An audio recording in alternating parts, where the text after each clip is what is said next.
Hello, this is a quick help video to help you with understanding the p-value and also with problems number 4 and 5.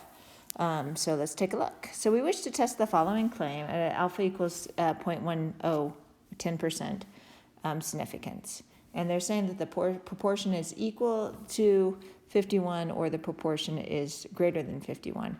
So at alpha equals 10%, what you're going to end up having is, and this is a right-tailed test because it's greater than. Notice that the arrow here points to the right, greater than. So this is going to have 10% of the area. This is a proportion test, which means that these critical values come from a normal curve. Right. And then it says the sample contained 138. There are 83 successful observations for this test.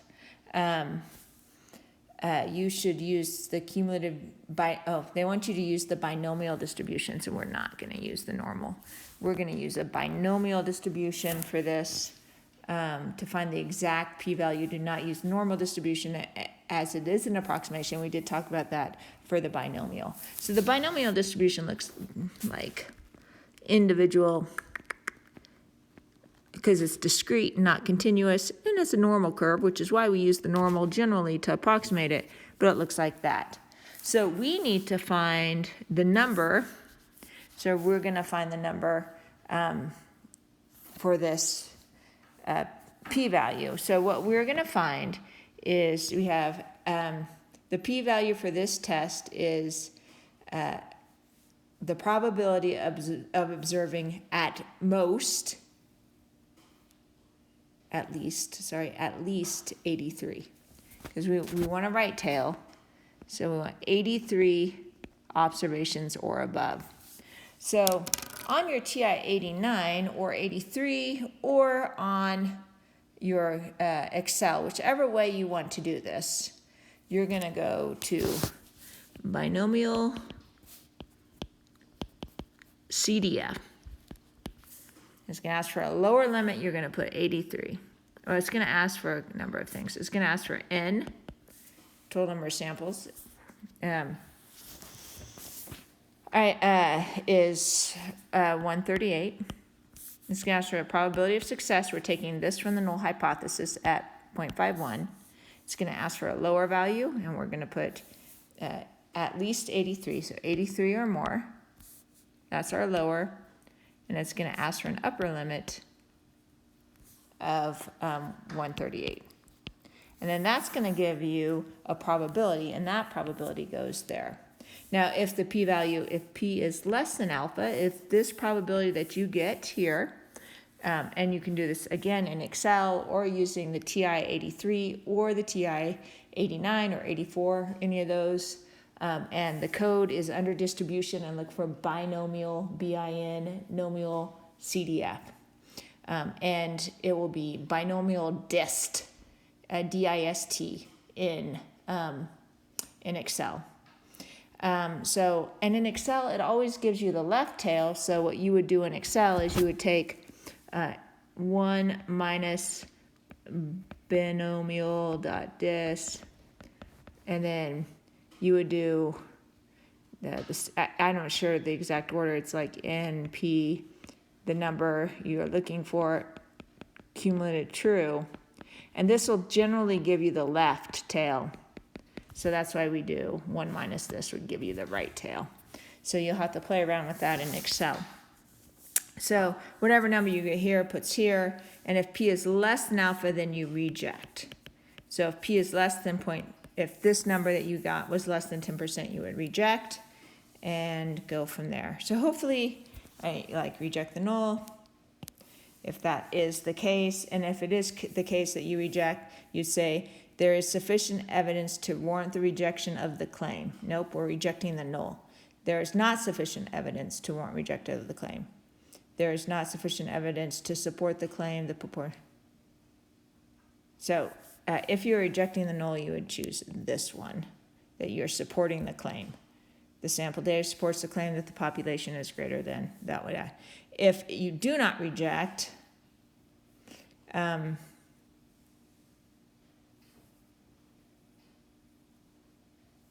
you would choose this one. There's not sufficient evidence to support the claim. You never support or reject the null hypothesis. You never support the null hypothesis. You support the claim or you reject. You say there's not enough information to support the claim. So hopefully that's helpful on that one. Let's take a look at the next one, number 5. Okay, so again, I'm just going to give you some hopefully helpful hints on what this looks like. So first of all, it says test the claim that the proportion of people who own cats is smaller than 10% at significance level of, this is test the claim, proportion is less than 10%. So we look like that. The significance is 0.025. All right, so I look for the one that matches this. Now it could be this one right here, greater than or equal is the same as equal to. So we can take this one. Yeah, this one will be fine. All right, so and then from here, this is left tail, it points to the left. And then we have the sample here. And they want the p-value, and this time you are going to use a normal distribution. They did not say exact binomial distribution. And the only time that you would do an exact binomial distribution is if they say so. So in this case, you can use one prop z-test on your calculator.